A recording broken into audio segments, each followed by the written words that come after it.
같이 사도신경으로 한인 예배 시작하도록 하겠습니다. 전능하사 천지를 만드신 하나님 아버지를 내가 믿사오며 그 외아들 우리 주 예수 그리스도를 믿사오니 이는 성령으로 잉태하사 동정녀 마리아에게 나시고 본디오 빌라도에게 고난을 받으사 십자가에 못 박혀 죽으시고 장사한 지 사흘 만에 죽은 자 가운데서 다시 살아나시며 하늘에 오르사 전능하신 하나님 우편에 앉아 계시다가 저리로서 산 자와 죽은 자를 심판하러 오시리라. 성령을 믿사오며 거룩한 공예와 성도가 서로 위로하는 것과 죄를 사하여 주시는 것과 몸이 다시 사는 것과 영원히 다시 사는 것을 믿사옵나이다. 아멘. 다 같이 새 찬송가 449장에 있는 예수 따라가며 다 같이 찬양하도록 하겠습니다.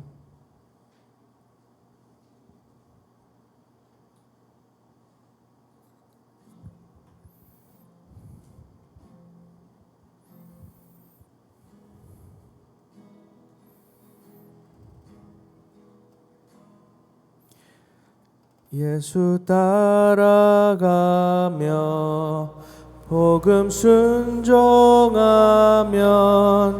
우리 행할 길 환하겠네. 주를 의지하며 순종하는 자는 주가 늘 함께 하시리라. 의지하고 순종하는 길은 예수 안에 즐겁고 복된 길이로다. 해를 당하거나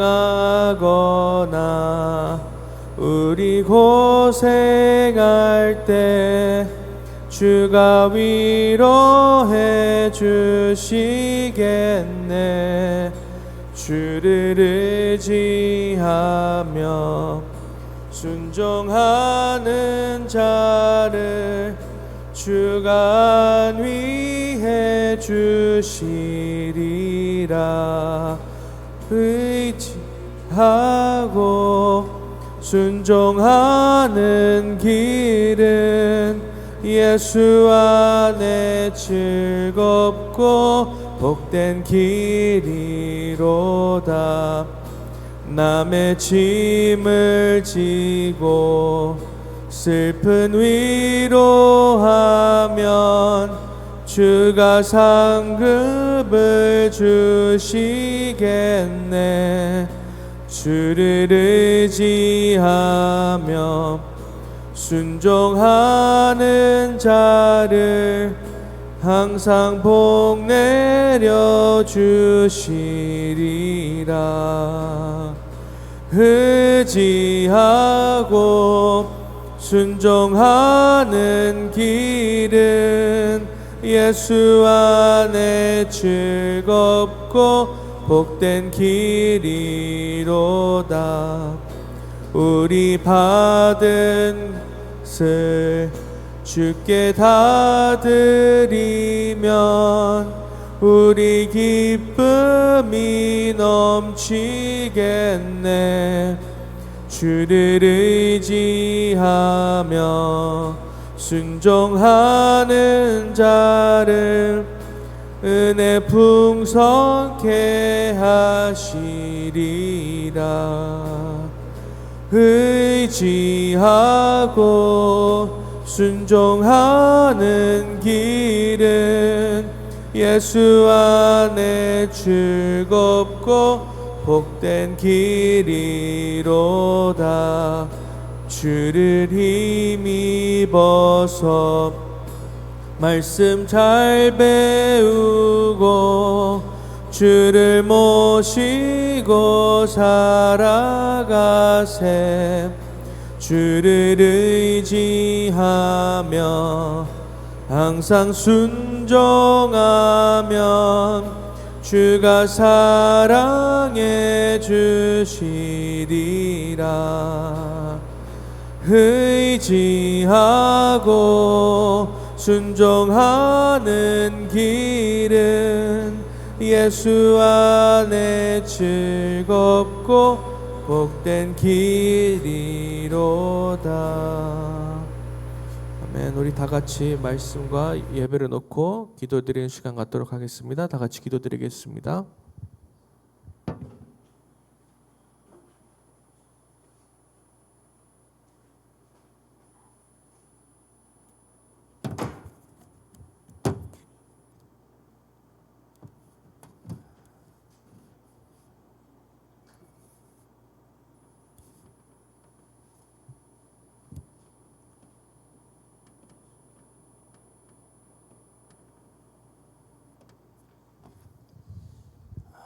감사드리며 예수님 이름으로 기도합니다.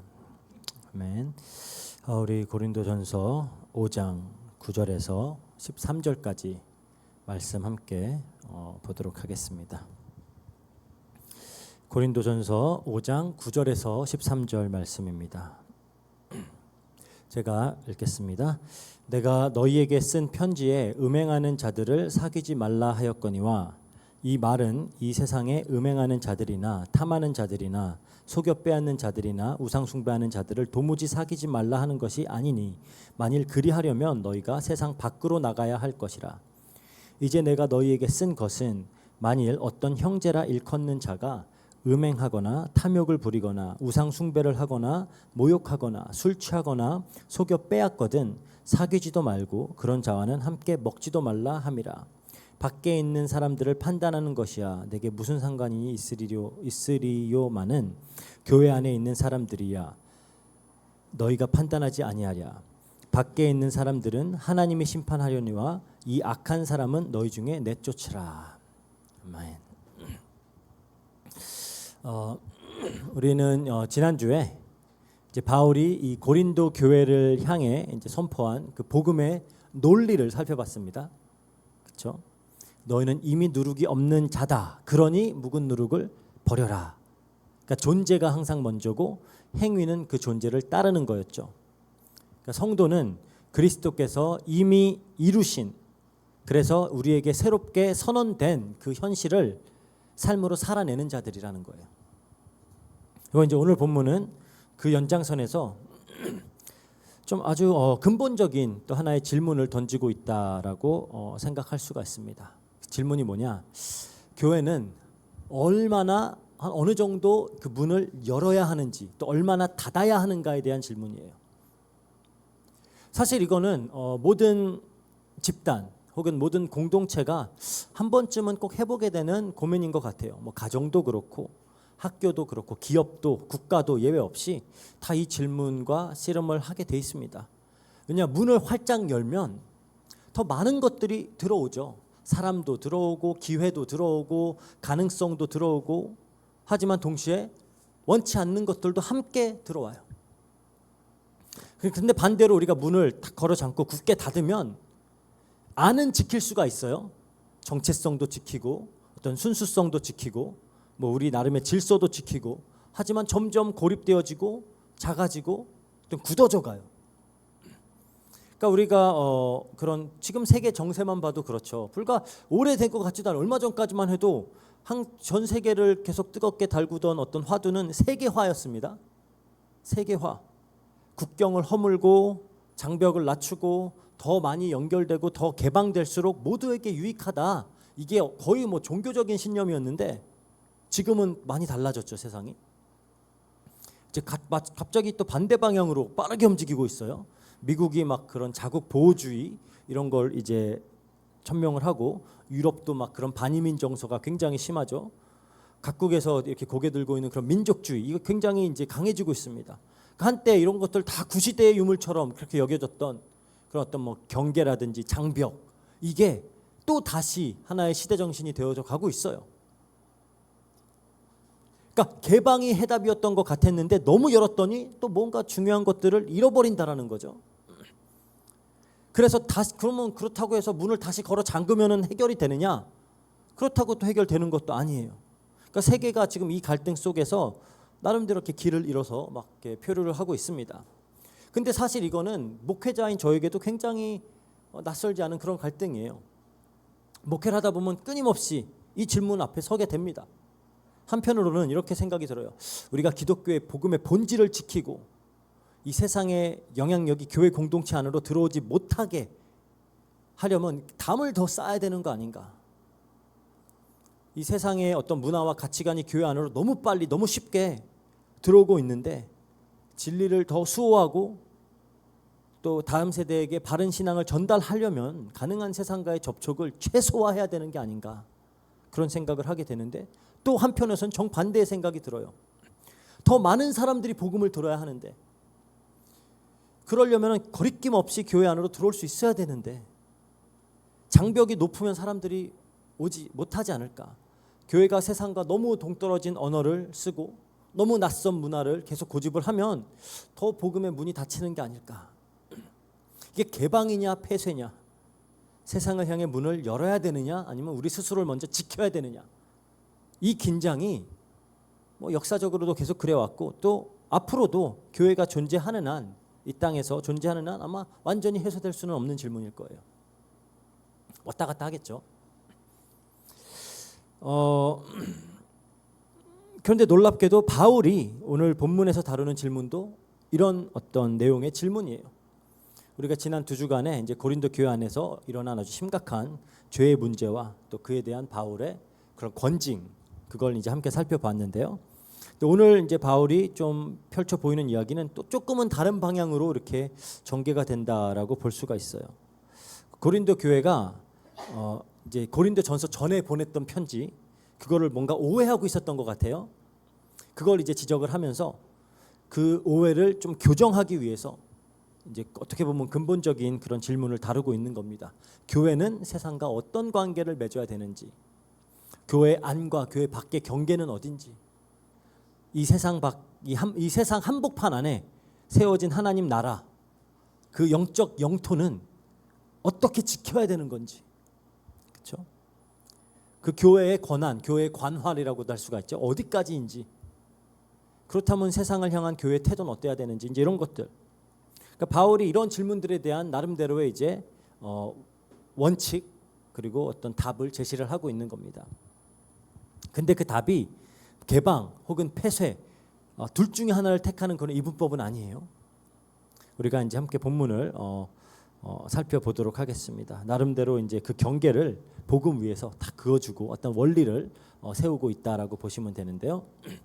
9절에 보면은 이제 고린도 교회도 이 개방과 이 폐쇄 사이에서 갈등을 하고 있었음을 우리가 알 수 있습니다. 근데 이제 조금은 한 극단으로 이렇게 치우쳐져 있었던 것 같아요. 이제 9절에 보니까 내가 너희에게 쓴 것은 음행하는 자들을 사귀지 말라는 것이었으니와 그래요. 그러니까 바울이 뭔가 이 고린도전서 이전에 이미 한 통의 편지를 보냈었다라고 밝히고 있죠. 이게 학자들이 이걸 이제 소실된 편지다. 이제 아쉽지만 우리에게는 지금 전해지지 않고 있는 편지입니다. 뭐 하나를 보냈어요. 그 편지에서 바울이 음행하는 자들과 사귀지 말라라고 이제 권면했던 것 같습니다. 근데 문제가 생겼어요. 고린도 교회가 이 말을 이제 좀 오해를 한 거죠. 그래서 아마 일부는 이렇게 받아들였을 거예요. 바울이 그렇게 말했잖아. 음행하는 자들과 어울리지 말라 그랬어. 그러니까 우리는 이 더러운 세상과는 아예 담을 쌓고 살아야 돼. 불신자들과의 접촉 그 자체를 가능한 최소화해야 돼. 이게 어떻게 보면은 이제 뭐 바울의 말을 오해했다라기보다는 이미 그런 생각을 가지고 있던 사람들이 바울의 말을 뭐 자기 나름대로 마음대로 해석을 한 거겠죠. 그렇게 이렇게 바울과 같은 그런 대사도의 말조차도 이렇게 많은 오해를 일으킬 수 있다라는 그 사실이 또 목회자인 저에게도 깊은 교훈이 됩니다. 저는 그러니까 내가 명확히 가르쳤는데 왜? 라고 생각을 하는데 항상 오해가 있을 수 있고, 그래서 언제든지 다시 반복하고 또 교정하고 다시 설명하는 것이 굉장히 중요하구나. 그리고 뭐 물론 우리가 그러면서 계속해서 이 성령님의 조명을 구해야 되겠죠. 어쨌든 바울은 그래도 이제 이 고린도 교회를 포기하지 않았어요. 그래서 오해가 생겼을 땐 다시 또 편지를 써서 이제 교정을 하고 또 교정을 하고 합니다. 이게 어떻게 보면 바른 또 목회자의 자세라고 볼 수 있겠고요. 그래서 바울이 이제 10절에서 이 오해를 지금 교정하는 거예요. 이 말은 이 세상에 음행하는 자들이나 탐하는 자들이나 속여 빼앗는 자들이나 우상 숭배하는 자들을 도무지 사귀지 말라는 것이 아니라 그리하면 세상 밖으로 나가야 할 것이라. 당연한 이야기죠. 단순한 논리예요. 만약 세상에 있는 모든 음행하는 것들, 탐하는 자들, 우상 숭배하는 자들, 그들과 일체 관계를 끊으려고 하는 건 불가능하다라는 거예요. 왜? 그런 사람들이 없는 세상이란 존재하지 않아요. 그걸 실천하려면 결국 우리는 세상 밖으로 나가야 됩니다. 근데 세상 밖이 어디예요? 그렇죠? 그러니까 바울은 세상으로부터의 어떤 완전한 단절, 이게 얼마나 불가능하고 또 얼마나 터무니없는 발상인지를 얘기를 하고 있는 거예요. 근데 되게 흥미롭게도 역사 속에는 실제로 이렇게 세상 밖으로 나가려고 하는 길을 선택했던 그런 많은 기독교 공동체들이 있습니다. 뭐 중세 수도원 운동 이런 게 굉장히 좋은 예가 될 수 있겠죠. 그리고 아직까지도 존재하는 그런 아미시라고 하는 그런 공동체 나름대로 한 번씩 들어보셨을 거예요. 이제 17세기, 18세기에 이렇게 형성된 기독교 분파인데 그 당시에 막 그런 어떤 기술들 막 이제 발전되어지는 전기, 뭐 자동차, 현대 기술 이런 것들을 이제 일체 거부하는 거예요. 이런 것들이 오염을 시킨다라고 생각을 하는 거죠. 그래서 외부 세계와의 접촉을 딱 차단을 하고 자신들만의 어떤 폐쇄된 그런 공동체를 유지해 왔고 또 지금도 그렇게 살아가고 있어요. 물론 어떤 순수성을 지키려고 하는 그들의 열망, 그들의 신앙에 대한 진지함 이런 것들은 존중받아 마땅합니다. 하지만 과연 그게 성경이 가르치는 거룩의 방식인가? 그건 또 다른 문제예요. 실제로 뭐 아메시 공동체 이런 데는 그런 오랜 기간의 폐쇄로 인해서 많은 내부적인 문제들이 또 있었어요. 막 밖으로 연결되지 않으니까 그런 어떤 근친 그런 결혼을 때문에 막 유전 질환도 생기고요. 또 공동체 내에 어떤 뭐 그런 성적인 학대들도 있었고, 뭐 외부의 도움을 거부하는 그런 폐쇄성 때문에 뭐 어떻게 할 수가 없는 거예요.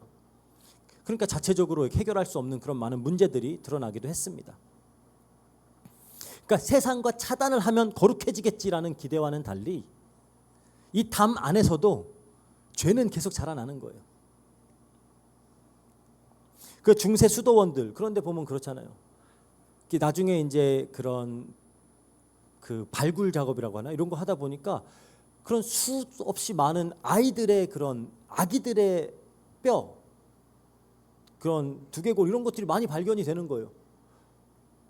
수도승들이 살아가는데 수녀들이 살아가면은 어떤 그런 성적인 접촉은 없어야 되는 건데, 그러니까 그렇게 생기면 그냥 묻어서 없애버리고 이런 식으로 했던 게 많이 발각이 되는 거죠.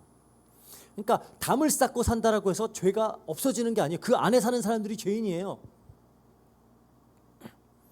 그러니까 이거는 성경적인 게 아닙니다. 성경적인 해법이 분리주의는 성경적인 그런 해답이 될 수가 없다라는 거예요.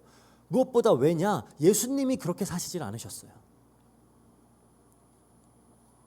예수님은 당시에 종교 지도자들처럼 막 죄인들을 멀리하고 자신의 거룩함을 막 지키려고 하는 그런 방식을 택하지 않으셨죠. 막 바리새인들은 이방인과 절대 같이 막 먹지도 않고 막 닿지도 않고 여자들과는 막 같이 공간에 있지도 않고 막 그랬잖아요. 예수님은 정반대였습니다. 마태복음 11장 19절에 그러죠. 인자는 와서 먹고 마시매 너희 말이 보라 먹기를 탐하고 포도주를 즐기는 사람이요 세리와 죄인의 친구로다. 이게 예수님의 별명이었어요. 세리와 죄인의 친구.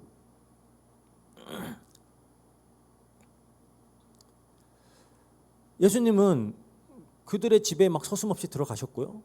그들과 함께 식사하셨고요. 막 그들의 이야기를 귀 기울여 들으셨고요. 막 삭개오 집에도 막 들어가서 막 자고, 그렇죠? 사마리아 여인과도 막 우물가에서 이야기하고, 가늠하다 잡혀온 막 여인 곁에서 서 계시고 막 그랬잖아요. 이러한 예수님의 행동이 당시의 종교 지도자들 눈에는 굉장히 어떤 거슬리는 그런 행위들이었습니다. 그런데 예수님은 개의치 않으세요. 하지만 한 가지 분명한 사실은 있습니다. 함께 하셨지만 결코 그들의 죄에 동참하지 않으셨어요. 함께 계셨지만 오염되지 않으셨습니다. 죄인들 가운데 거하셨지만 그 죄의 방식을 따르지 않았어요.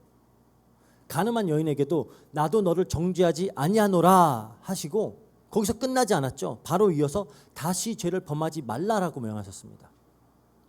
그러니까 죄인을 품으셨지만 죄를 품진 않았어요. 이게 어떻게 보면은 그 성육신의 역설입니다. 그렇다면 그분을 따르는 어떤 성도들도 이 부르심을 받은 거예요. 그리고 이 분리주의라는 거, 우리만 딱 우리의 공동체를 형성하고 살아가자라는 건 이 지상 명령, 예수님의 지상 명령과도 정면으로 충돌하는 개념이죠. 예수님은 뭐라고 하셨죠? 마태복음 28장 19절. 그러므로 너희는 가서 모든 민족을 제자로 삼아 그랬어요. 가라 그랬어요. 어디로 가요? 세상으로 나가라는 겁니다.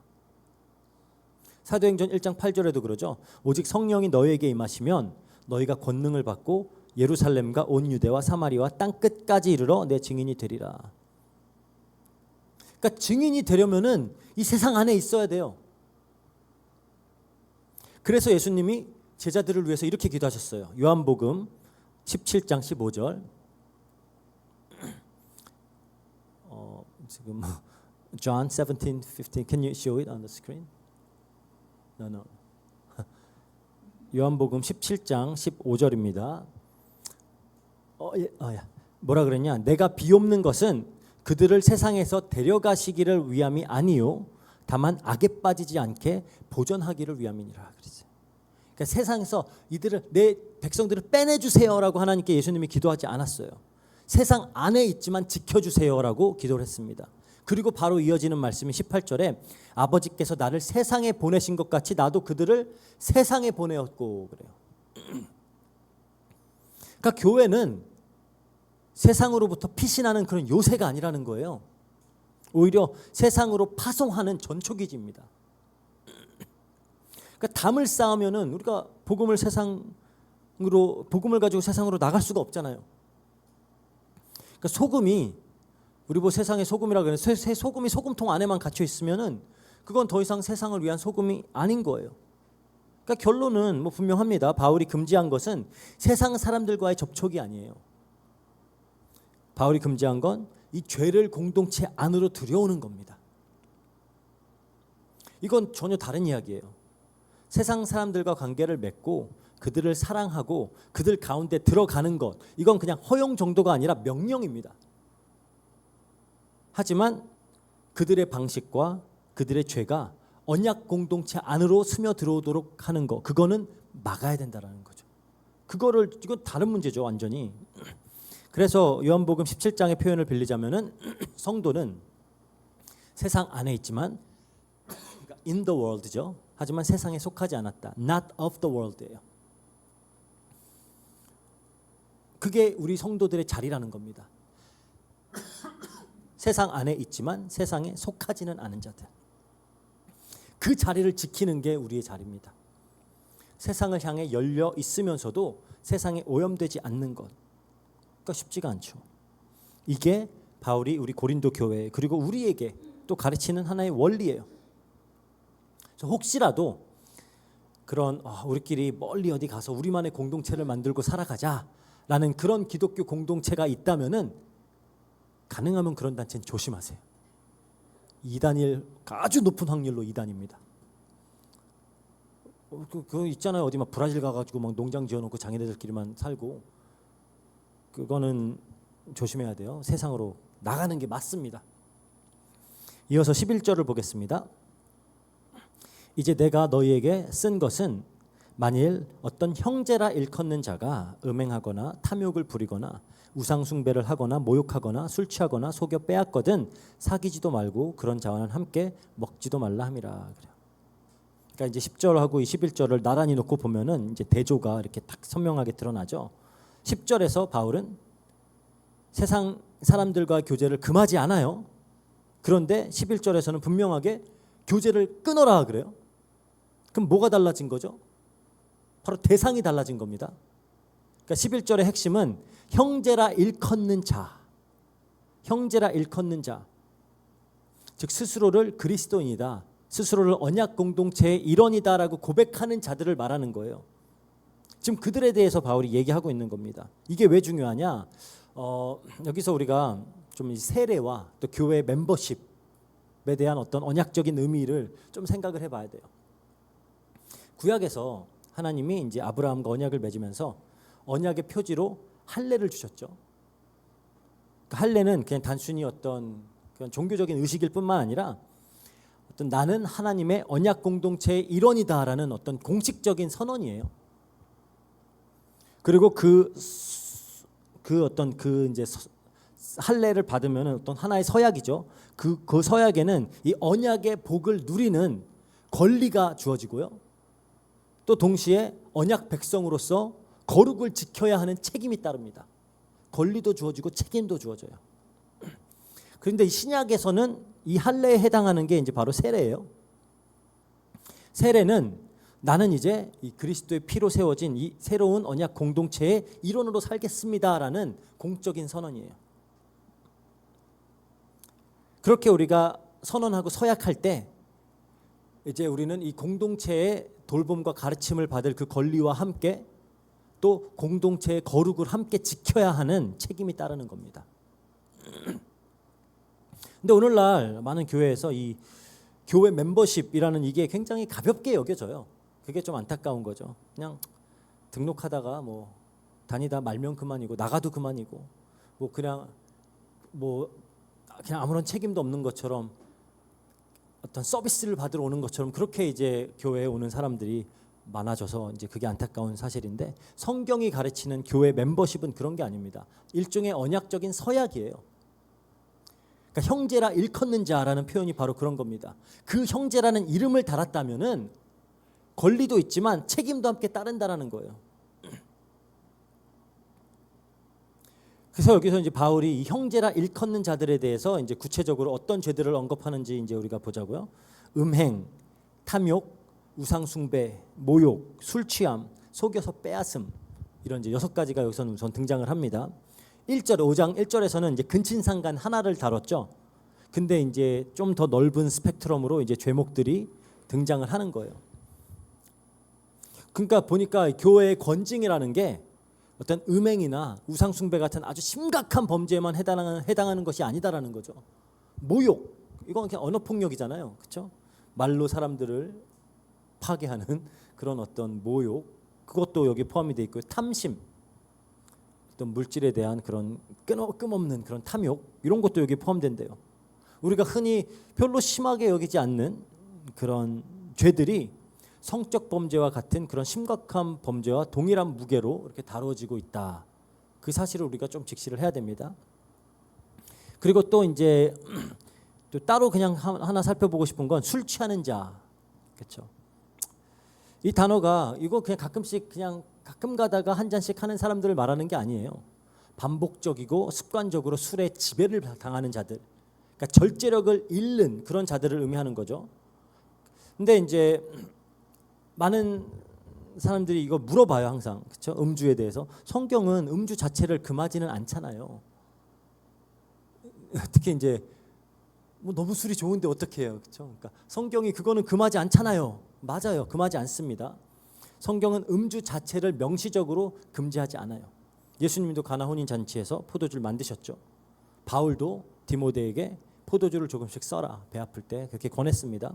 근데 성경에서 일관되게 금지하는 건 술 취함이에요. 알코올에 의해서 완전히 자기의 어떤 절제력을 잃어버리는 거, 자기 자신을 잃어버리는 거죠.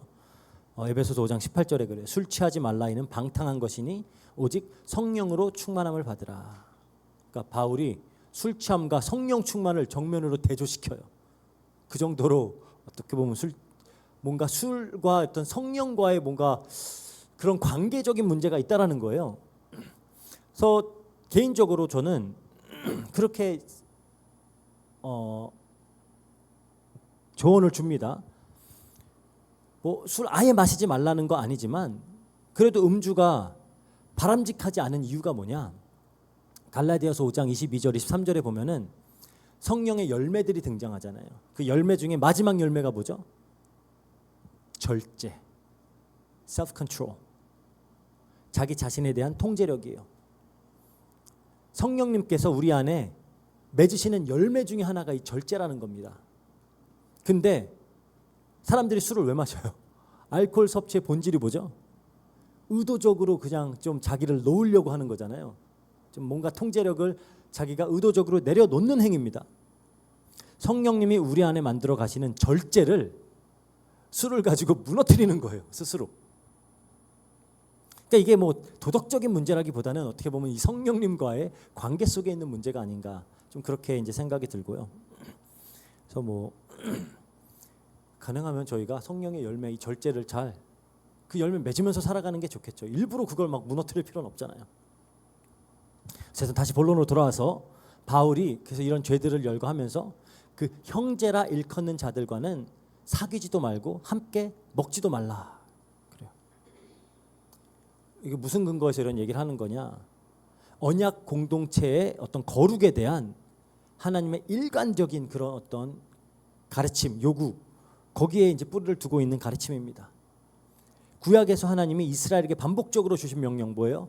너는 내 중에서 악을 제하라예요. 너는 악을 내 중에서 제하라. 신명기에만 6번 나온다 그랬죠. 왜 이렇게까지 반복을 하시냐? 공동체 안에 묵인된 죄, 그냥 한 사람 안에서만 끝나지 않고 계속 퍼진다는 거죠. 지난주에 얘기를 했습니다. 아간 한 사람으로 인해서 이스라엘 전체가 패배를 받고요, 소수의 우상 숭배가 온 백성을 하나님의 심판 아래 놓이게 했죠. 그렇게 바울은 지금 고린도 교회를 어떤 새 언약의 공동체로, 그러니까 이제 고린도 교회를 새 이스라엘로 이해를 하고 있어요. 그게 이제 우리가 말하는 언약 신학이라는 겁니다. 우리를 이 구약의 언약 공동체와 분리된 그런 이제 우리는 새 것이 되었으니까 이제 얘는 다 없어버리고 이런 게 아니에요. 어떤 뭐 이번에 오신 목사님들이 그런 얘기하더라고요. 박골로대 어떤 목사님들은 구약은 이제 볼 필요 없다 그런다. 예수님은 신약에만 나오니까. 막 그건 굉장히 성경을 잘 이해를 못하는 거죠. 얼마나 풍성해집니까 이 언약이. 근데 그러니까 우리를 그리고 고린도 교회를 새 이스라엘로 그렇게 이해를 하고 있습니다. 그러니까 이스라엘에게 주어졌던 언약 공동체의 거룩에 대한 그 요구가 교회에도 동일하게 적용이 된다라는 거예요. 지금 우리가 구약의 율법 준수로 다시 돌아가자라는 얘기가 아닙니다. 율법주의를 얘기하는 게 아니에요. 그리스도께서 십자가로 모든 율법을 끝내셨기 때문에 성도는 이제 더 이상 거룩을 지키지 않아야 된다, 그렇게 주장하는 자들이 있어요. 근데 우리가 자세히 봐야 되는 게 그건 복음의 본질을 굉장히 심각하게 왜곡하는 겁니다. 왜냐하면은 십자가는 우리를 율법의 저주와 정죄로부터 자유케 한 거지, 하나님의 거룩한 성품을 닮아가라는 그 언약의 그 명령, 그렇죠? 언약 백성을 향한 의무, 그것까지 없애버린 게 아니에요. 그래서 신약에서도 그러잖아요. 너희 아버지가 거룩하니 너희도 거룩하라 그러잖아요. 그러니까 율법의 그 저주, 율법의 정죄, 거기로부터 우리가 자유로워진 겁니다. 더 이상 우리가 율법으로 정죄를 당하지 않아요. 그 말은 율법을 안 지켜도 된다는 얘기가 아닙니다. 특히 이 거룩을 향한 의무, 이거는 신약과 구약에 동일하게 주어지는, 성도들에게 주어지는 명령이에요. 절대 폐기되지 않았습니다. 거룩에 대한 의무. 복음은 거룩의 명령을 없애는 게 아니라 도리어 성령 안에서 기쁨과 감사로 그 명령을 온전히 살아낼 수 있도록 해주는 그런 새로운 어떤 동기와 능력을 주는 게 복음이지, 방종하도록 만드는 게 복음이 아니에요. 그러니까 결국 바울이 오늘 본문에서 선언하는 건 뭐냐? 언약 공동체에 편입된 자에게는 다른 기준이 적용된다라는 거예요. 세상은 알아서 하라 그래. 하지만 세상 사람들에게 기대하지 않는 것을 형제라 일컫는 자들에게는 요구하는 겁니다. 이 말은 성도들에게만 유독 우리가 냉혹하게 대해야 된다는 게 아니라 그만큼 우리는 거룩을 진지하게 받아들이는, 그게 이 공동체를 향한 어떤 진정한 사랑이라는 거예요. 큰 특권이 주어지면은 거기엔 책임이 따르는 겁니다. 그 스파이더맨에서 항상 얘기하는 거죠. 큰 특권에는 큰 책임이 따른다. 그렇죠? 그럼 이제 자연스럽게 이런 질문이 따라와요. 그럼 그 책임을 묻는 교회의 권한은 어디에까지 미치는가? 그렇죠? 교회는 누구를 어디까지 판단할 수 있는가예요. 바울이 이제 12절 13절에서 이 질문을 답하는데요. 12절에 외인들을 판단하는 것은 내게 무슨 상관이 있으리오마는 교회 안에 있는 사람들이야 너희가 판단하지 아니하랴 그래요. 그 두 가지 질문을 이제 나란히 놓고 있는 거죠. 외인들을 판단하는 것이 내게 무슨 상관이 있냐? 그게 첫 번째 질문이에요. 답은 상관없다입니다. 그렇죠? 외인들, 교회 밖에 있는 사람들 그거 판단하는 건 내 알 바 아니야. 하지만 교회 안에 있는 사람들이야 너희가 판단하지 아니하랴 그러죠. 그럼 여기에서 답은 뭐예요? 판단해야 된다라는 거예요. 그리고 나서 이제 13절에 선언이 따르는 겁니다. 밖에 있는 사람들은 하나님이 판단하시려니와 이 악한 사람은 너희 중에 내어 쫓아라. 그러니까 이 두 구절에서 바울이 정확하게 이제 선을 긋고 있는 겁니다. 교회의 판단의 권한은 언약 공동체 그 경계선 안에서만 작동한다라는 거예요. 이게 이제 우리가 관할권이라 그러죠. 관할권의 문제인데 교회의 권징은 언약에 근거한 겁니다. 그렇기 때문에 언약 안에 있지 않는 사람들은 교회 밖의 사람들에게는 교회의 권한이 애초에 미치지 않아요. 그들은 언약 백성이 아니잖아요. 우리가 필리핀 사람들한테 이게 한국법인데 막 하면 아무 소용없는 소리예요. 그렇게 즉 그 세상 사람들을 향한 교회의 역할은 판단이 아니라 복음 선포입니다. 교회가 세상을 향할 때에는 정죄의 언어가 아니라 초청함의 언어로 다가가야 돼요. 그러니까 교회가 어떤 세상의 경찰 집단 노릇을 하는 그런 단체가 아니라는 거예요. 그래서 뭐 세상 사람들을 향해서 그들의 죄를 향해 막 손가락질하고 그게 교회의 사명은 아닙니다. 물론 우리가 선지자적 목소리를 낼 수는 있겠죠. 하지만 그게 교회의 사명은 아니고요. 그래서 바울은 밖에 있는 사람들을 판단하는 것 그건 하나님께 맡겨라. 그건 하나님의 영역이다. 그런데 바로 여기서 또 사람들이 좀 혼란스러워하는 질문이 생길 수가 있어요. 예수님은 분명히 판단하지 말라고 하셨잖아요. 그렇죠? 근데 바울은 왜 또 교회 안에서 판단해라라고 하냐? 이게 성경의 모순 아니냐? 근데 잘 보면은 판단의 대상 그리고 그 판단의 성격이 다릅니다. 마태복음 7장에 이제 예수님이 판단하지 말라 그러잖아요.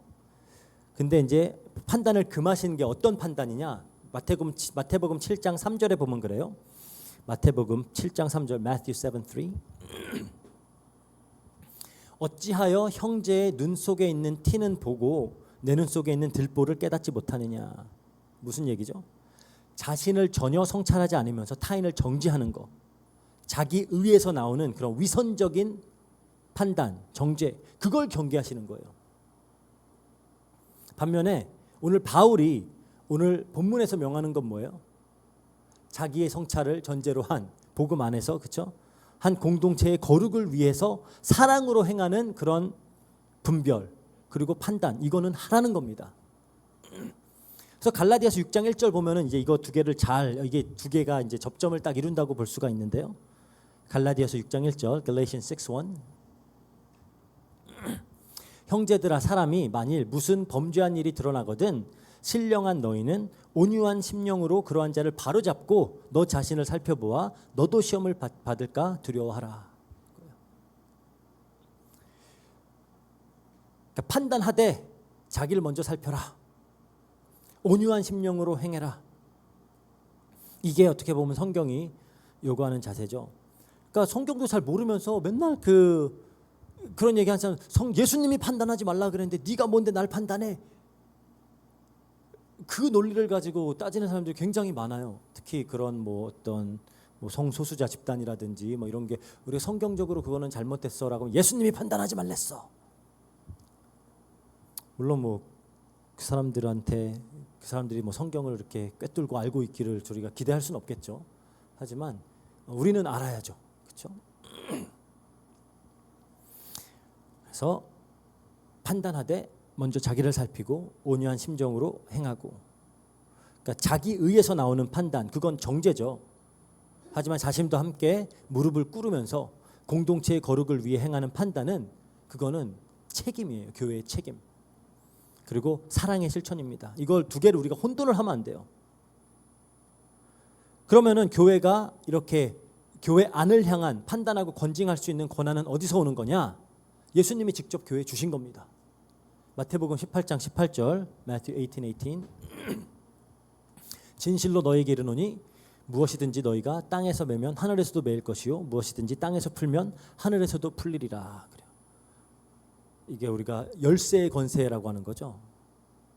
우리가 이거를 그냥 그 전에 있던 단체에서 계속 뭐 기도로만 배워가지고 하지만 이거는 건징에 대한 얘기예요. 건징에 대한 이야기. 묶고 푸는 권세. 예수님이 교회에다가 직접 주신 겁니다. 바울은 지금 여기서 고린도 교회에게 그 권세를, 그 열쇠의 권세를 실제적으로 행사하라라고 하는 거예요. 그래서 우리 개혁주의 신학 전통은 이 권징을 교회의 세 가지 표지, 건강한 교회의 세 가지 표지 중에 하나라고 합니다. 바른 말씀의 선포, 성례의 바른 집행, 그리고 권징의 바른 집행. 이 세 가지가 바른 교회의 표지예요. 이게 막 어떤 권위적이거나 막 억압적인 그런 게 아니고요. 처음부터 어떤 목양적인 그런 어떤 권세라고 볼 수가 있는데, 매는 게 뭐예요? 매다. 죄 가운데 머물러 있는 자들에게 그 언약, 그런 어떤 언약적인 교제의 특권을 일시로 중지하는 거예요. 못하게 하는 거예요. 묶어버리는 거예요. 그래서 그걸 보고 이제 뭐 교회를 밖으로 이렇게 쫓아내는 것을 얘기할 수도 있고, 푸는 거는 회개하고 돌아온 자들이 다시 교제, 완전한 교제 안으로 들어오도록 하는 거. 그래서 예수님이 마태복음 18장에 보면은 어떤 교회의 권징에 대해서 이야기하면서 이 말씀을 하시고, 그래서 이제 처음에는 가서 형제를 1대1로 권해보고, 그래도 말 듣지 않으면 두세 명과 같이 가서 하고, 그래도 않으면 교회가 함께 하고, 그래도 안 들으면은 쫓아내라 그러잖아요. 그게 다 권징이라는 그런 어떤 맥락 안에서 주어지는 말씀입니다.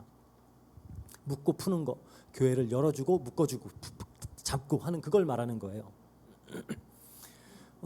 그래서 우리가 본문 5절에 보면은 이제 전장이지만 저 지난주에 다룬 거지만, 그 목적은 뭐냐? 그럼 우리가 이 교회의 권징을 행하는 목적은 뭐냐? 영은 주 예수의 날에 구원을 받게 하려 함이라. 묶는 것도 푸는 것도 그 궁극적 목적은 언제나 한 영혼의 구원에 있다라는 겁니다. 그들을 회복시키고 구원하기 위해서 하는 거예요. 그리고 11절에 보면 바울이 이제 그런 자와 함께 먹지도 말라. 그것도 우리가 이 맥락 안에서 이해를 해야 된다라는 거예요. 초대교회에서 함께 먹는다라는 건 그냥 단순히 그냥 밥 함께 하자, 그게 아니에요. 함께 먹는다라는 것은 어떤 삶을 함께 나누는 깊은 교제와 어떤 언약적인 연대를 말하는 겁니다. 그 절정에 있는 게 성찬이에요. 성찬. 그래서 교회에서 떡과 그 잔에 참여하는 것은 나는 그리스도의 언약 안에 있는 사람입니다라고 그렇게 공적으로 믿음을 선언하는 거예요. 그래서 바울이 그러죠. 합당하지 않게 그 성찬에 참여하는 행위를 금하잖아요. 고린도전서 11장 27절 거기에 그러므로 누구든지 주의 떡이나 잔을 합당하지 않게 먹고 마시는 자는 주의 몸과 피에 대하여 죄를 짓는 것이니라 그래요. 그러니까 성찬에서 그래서 우리가 회개하지 않는 죄인들, 그렇죠? 죄가 있음을 알면서도 회개하지 않는 자들은 우리가 성찬에서 배제를 시키는 겁니다. 그래서 교회의 권징 중에 하나가 이 교제에 참여하지 못하게 하는 거예요.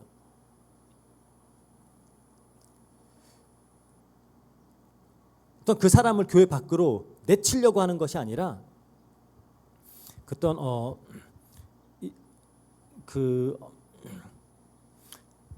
자기의 어떤 신앙 고백을 거짓으로 잘못하고 있다면은 그 사람이 더 큰 심판 아래 놓이지 않도록 보호하는 행위입니다. 오히려 우리가 권징을 하고 교정을 하고 바르게 잡음으로써 회복시킴으로써 더 큰 하나님의 심판 안에 놓이지 않도록 하는. 그리고 궁극적으로 교회에서 하나님께서 어느 정도 권한을 주셨냐? 교회가 이 사람은 교회 아니야라고 했으면은 하나님이 그거 인정하시겠다라는 거예요. 그러니까 계속 권징을 하고 권면을 하는데도 끝까지 죄를 포기하지 않고 죄를 짓고 계속 완악하게 그렇게 행한다. 그럼 이제 교회 마지막으로 너는 우리 이제 언약 공동체의 멤버가 아니야라고 하면은 하나님도 그거 인정하겠다라는 거예요. 이 사람은 구원받은 자 아니다. 그러니까 회복시키기 위한 겁니다. 이들을 회복시키기 위해서. 그래서 늘 건징이라는 것은 이렇게 목양적인 차원에서 그들의 회복과 구원을 위해서 이루어지는 거고 보호를 위해서 이루어지는 일이다. 그래서 마지막으로 13절에 결론을 우리가 보면요, 이 악한 사람은 너희 중에서 내어 쫓으라. 우리가 앞서 2주간의 설교에서도 계속 언급을 했죠. 신명기에서 그 계속 인용된 너희 악을 내 중에서 제하라. 그러니까 바울이 굳이 계속 신명기를 인용하고 있다라는 사실이 뭐냐? 이 교회도 새 언약 공동체라는 거예요. 하나님께서 구약의 이스라엘의 언약 공동체에게 요구했던 그 거룩이 교회에도 동일하게 적용이 된다라는 겁니다. 언약은 끊어지는 게 아니에요. 더 새로운 언약, 더 풍성해지는 것이고 더 확실해지고 더 뚜렷해지는 거지 없어지고 사라지는 게 아닙니다. 그래서 그리스도 안에서 그 언약이 성취가 되고 심화가 되는 겁니다. 그래서 자기 백성들을 향한 하나님의 거룩에 대한 요구는 시대와 장소를 불문하고 변함없이 모든 성도들에게 적용되어지는 명령이에요. 결국 바울이 교훈하는 건 뭐냐? 교회의 판단은 교회 안을 향해야 되고 반드시 사랑으로 행해줘야 된다라는 거예요. 밖을 향해서는 우리는 복음을 들고 나가고 안을 향해서는 거룩을 함께 지켜야 된다라는 거예요. 세상을 향해서는 복음으로 초청하고 공동체 안에서는 분별력을 가지고 판단해야 된다. 그리고 이 두 개의 사명이 혼동되지 않을 때 그때 교회가 교회다운 교회가 될 수 있는 거예요. 교회로서 바르게 작동을 할 수 있는 겁니다. 그렇게 우리가 이제 고린도전서 5장을 마무리하는데요. 그러니까 본문의 내용 간단하게 요약하면 그거예요.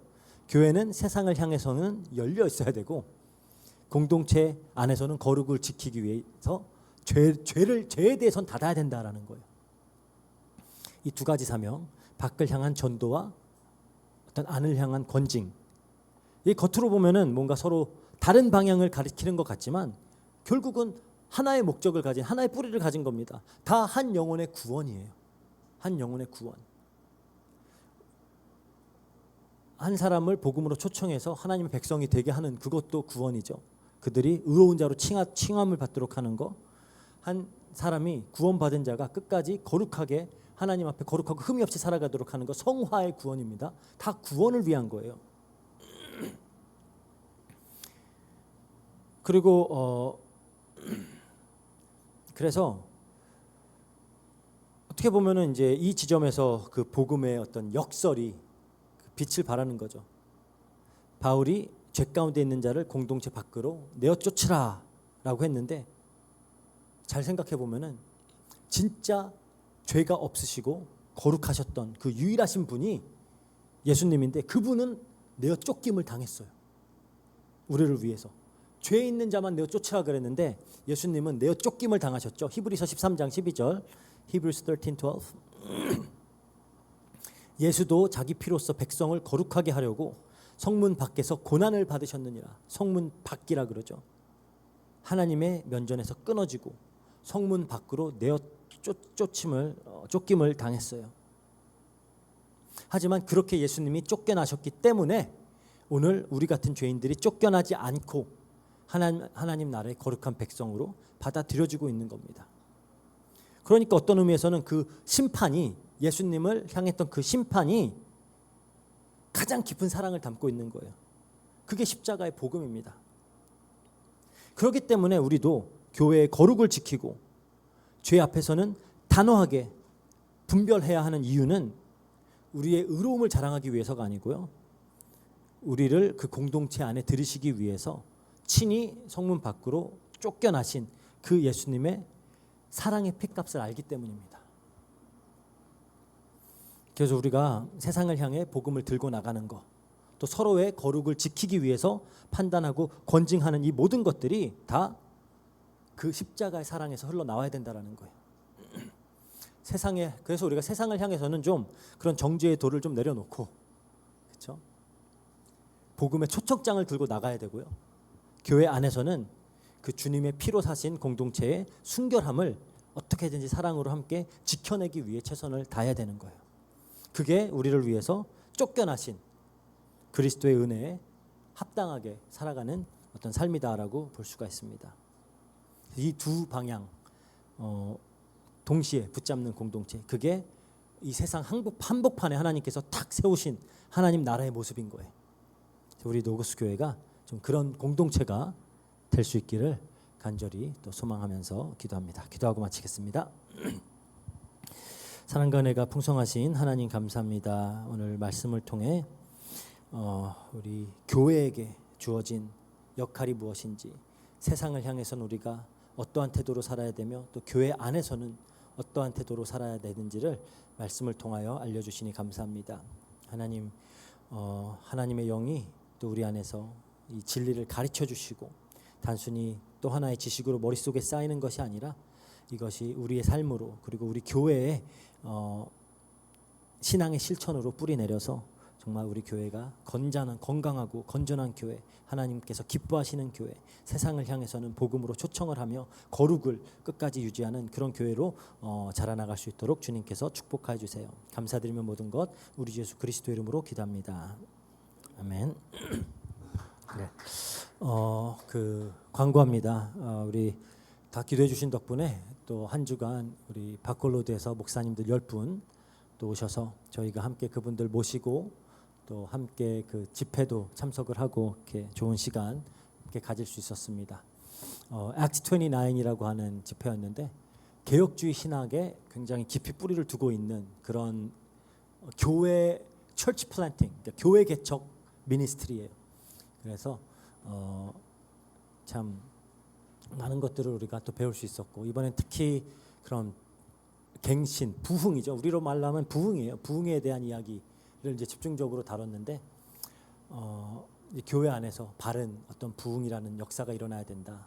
그 부흥이 그냥 단순히 막 사람들 우르르 몰려오는 그게 아니고 먼저 우리가 예수님을 향한 사랑을 회복하고 또 우리가 그 우리의 어떤 성령님에 대한 우리의 이해가 지식으로만 남는 것이 아니라 정말 우리가 삶 속에서 사실적으로 체험하는 그런, 그래서 어떤 의미에서 보면은 그러니까 오순절 계통에서 굉장히 심각하게 왜곡시켜 놓은 그런 성령에 대한 이해를 우리 개혁주의 쪽에서는 너무 이제 이론적으로만 딱딱하게 가지고 있었는데 그거를 우리 삶 속에서 바르게 살아내자라는 거예요.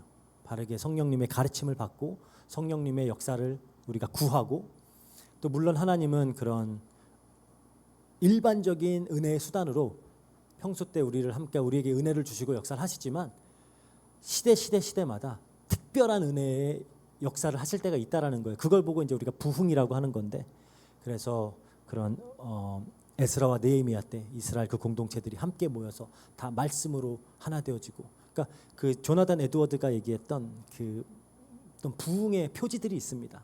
다 그리스도를 향하게 되고 죄를 회개하게 되고 말씀을 깊이 사모하게 되고 이제 그런 어떤 모습들이 있어요. 그래서 좀 그런 어떤 교회의 모습들을 이제 우리가 회복해 나가자라는 그런 어떤 굉장히 좋은 그런 모임이었고 그래서 우리도 그걸 놓고 계속 기도하면서 우리 교회의 또 부흥을 위해서 이렇게 함께 기도했으면 좋겠습니다. 또 저는 다음 주에는 팔라완 이제 가서 또 신학교 강의를 하게 되는데 좀 계속 기도해 주세요. 우리 이제 우리가 지난 그 단체를 나오게 되면서 또 저희만 아니라 다른 단체, 다른 교회들도 이렇게 나오게 됐는데 좀 그렇게 요청하는 부분들이 있어요. 그런 어떤 신학적인 그런 부분들에서 좀 도움을 줄 수 있느냐. 그래서 또 가능한 또 그런 부분 좀 바르게 더 바른 교회로 세워 나가기 위해서 이제 도움을 줄 수 있는 부분은 저희가 좀 도움을 주려고 하는 게 또 저희의 역할이 아닐까 싶어서 이제 그런 일들도 하게 됩니다. 그래서 기도해 주시기 바랍니다. 네, 이상입니다. 우리 주기도문으로 예배 마치겠습니다. 하늘에 계신 우리 아버지여, 이름이 거룩히 여김을 받으시오며 나라의 임하옵시며 뜻이 하늘에서 이룬 것 같이 땅에서 이루어지이다. 오늘날 우리에게 일용할 양식을 주옵시고 우리가 우리에게 죄진 자를 사하여 준 것 같이 우리 죄를 사하여 주옵시고 우리를 시험에 들게 하지 마옵시고 다만 악에서 구하옵소서. 대개 나라와 권세와 영광이 아버지께 영원히 있사옵나이다. 아멘.